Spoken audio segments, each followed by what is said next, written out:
కలియుగ దైవం శ్రీ వెంకటేశ్వర స్వామి దర్శనానికి పెద్ద ఎత్తున భక్తులు తరలివస్తున్నారు. గత ఏడాదితో పోలిస్తే ఈ ఏడాది స్వామివారి దర్శనానికి వచ్చిన భక్తుల సంఖ్య భారీగా పెరిగింది. 2025-26 ఏడాదిలో భక్తుల దర్శనాల నుంచి హుండీ ఆదాయం వరకు అన్ని విభాగాల్లోనూ గత రికార్డులను అధిగమించి సరికొత్త చరిత్ర లిఖించింది. గడిచిన రెండేళ్లలో పోలిస్తే 2025-26లో శ్రీవారిని దర్శించుకున్న భక్తుల సంఖ్య గణనీయంగా పెరిగింది. 2023, 2024, 2025లో రోజుకు సగటున 70,000 మంది స్వామివారిని దర్శించుకున్నారు. ఇక 2025-26లో ఈ సంఖ్య రోజుకు సగటున 73,000కు చేరినట్లు టీటీడీ వెల్లడించిన వివరాల ద్వారా తెలుస్తోంది. పర్వదినాల్లో రోజువారీ భక్తుల సంఖ్య 90,000 నుంచి 95,000 వరకు చేరడం విశేషం. ఇక భక్తుల రద్దీతో పాటు హుండీ కానుకల ఆదాయం కూడా భారీగా పెరిగింది. 2025-26లో ఏకంగా 6 నెలల పాటు ప్రతి నెల 120 కోట్లకు పైగా హుండీ ఆదాయం సమకూరింది.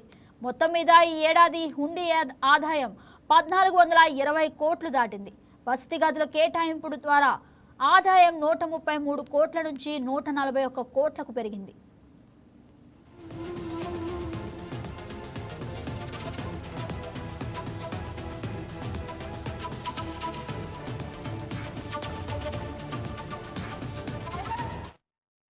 ఇదే అంశానికి సంబంధించి మరింత సమాచారం మా special correspondent paneer Selvam live లో అందిస్తారు.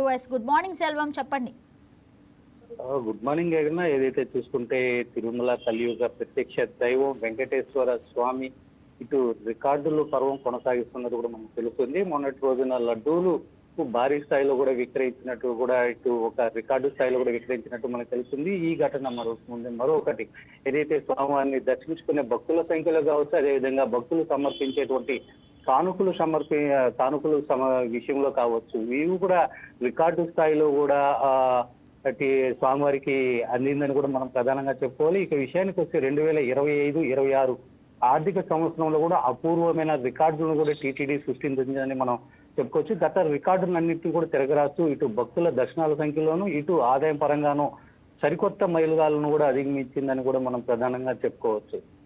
ఇక తీసుకుంటే టీటీడీ తీసుకున్న పక్కా ప్రణాళికలు ఆధునిక సాంకేతిక పరిజ్ఞానం తోడవుతుంటుంది ఈ అద్భుత ప్రగతి కూడా సాధ్యమైందని కూడా మనం ప్రధానంగా చెప్పుకోవచ్చు. గత రెండేళ్లలో పోలిస్తే 2025-26లో శ్రీవారిని దర్శించుకున్న భక్తుల సంఖ్య గణనీయంగా పెరిగిందని కూడా చూసుకోవచ్చు. 2023-24 అదేవిధంగా 24-25 సంవత్సరాల్లో రోజుకు సగటున 70,000 మంది స్వామివారిని దర్శించుకోగా ఈ ఏడాది ఆ సంఖ్య 73,000కు పెరిగిందని కూడా మనకు తెలుస్తుంది. తద్వారా దర్శనాల విభాగంలో 4.57% వృద్ధి నమోదైంది కూడా మనకు తెలుస్తుంది. ముఖ్యంగా బ్రహ్మోత్సవాలు పర్వదినాల్లో రోజువారీ భక్తుల సంఖ్య 95,000 వరకు కూడా చేరినప్పటికీ భక్తులకు ఎలాంటి అసౌకర్యం కలగకుండా టీటీడీ చాలా పకడ్బందీగా ఏర్పాట్లు కూడా చేసినట్టు కూడా తెలుస్తుంది. ఈ విజయం వెనుక చూసుకుంటే తిరుమలలో కొత్తగా ఏర్పాటు చేసిన AI integrated command control centre కీలక పాత్ర పోషించిందని కూడా మనం చెప్పుకోవచ్చు. క్యూ లైన్ లో రద్దీని ఎప్పటికప్పుడు విశ్లేషిస్తూ భక్తుల ప్రవాహాన్ని క్రమబద్ధీకరించడంలో తద్వారా ఎక్కువ మందికి సాఫీగా దర్శనం కల్పించే విధంగా కూడా టీటీడీ అధికారులు కూడా చర్యలు తీసుకున్నారని మనం ప్రధానంగా చెప్పుకోవచ్చు. ఇక భక్తుల రద్దీ పెరగడంతో శ్రీవారి హుండీ ఆదాయం కూడా భారీగా వృద్ధి చెందిందని మనం ప్రధానంగా చెప్పుకోవాలి.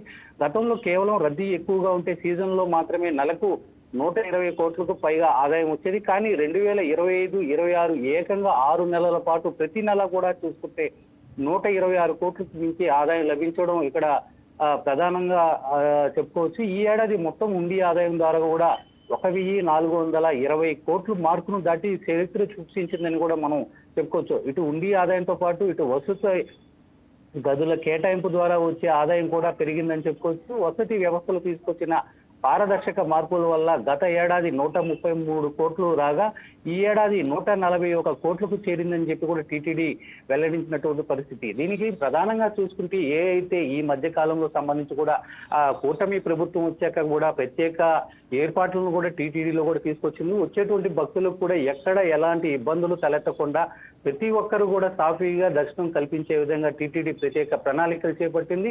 దీనికి ప్రధానంగా AI ఇంటిగ్రేటెడ్ కమాండ్ కంట్రోల్ అనే విధానాన్ని తీసుకొచ్చింది.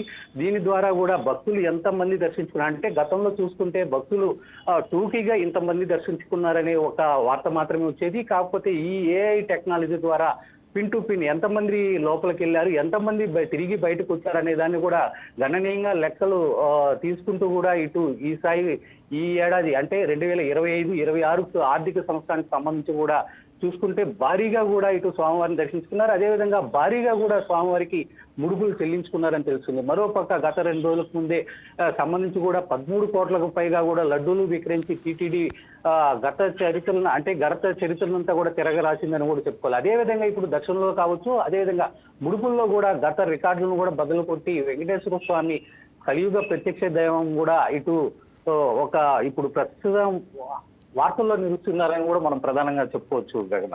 Yes right Selvam, thank you for the update.